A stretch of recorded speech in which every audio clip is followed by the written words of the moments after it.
Heat is the deadliest weather event, with hundreds losing their lives to it every year. Here to talk about how our bodies physically break down is Dr. Paul Pugsley, who's the medical director of the Emergency Department of Valleywise. Thank you very much for coming over here. I appreciate you being in today.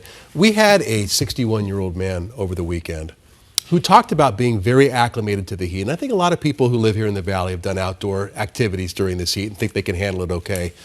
But he ended up dying on South Mountain. We don't know for sure if it was heat related, but rescuers think at this point it may have been.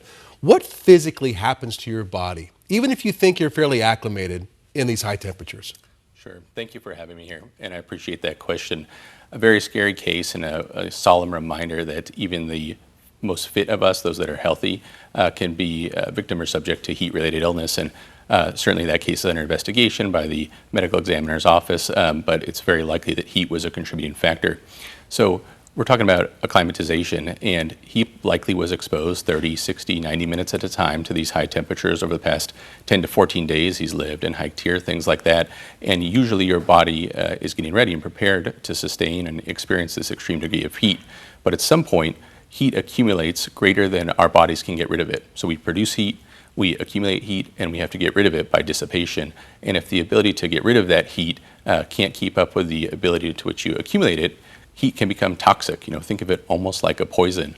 And there's an inflammatory response that occurs in the body, and that combined with the direct impact of heat can start to destroy and break down tissues, cells, and protein.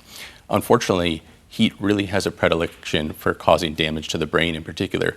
Other organs include the kidneys and the liver. And when it damages the brain, we see dysfunction like dizziness, confusion. People become lost very easily, and they start to stop doing those things that would be protective, like avoiding the direct sunlight, getting into shade, drinking more water. Getting off the trail, getting back to your car. Absolutely. It becomes this vicious cycle. You may be continuing to hike further and further into the trail without water and not staying hydrated. As you become dehydrated, you can dissipate heat even less effectively and become more susceptible to the damages caused by heat.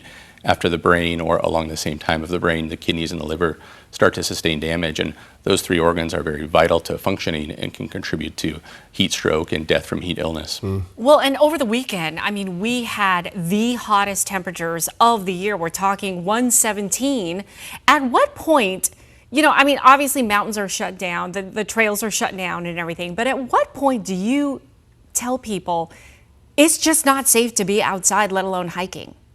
Definitely. Very classically, we thought those who were most at risk were folks from outside the valley visiting.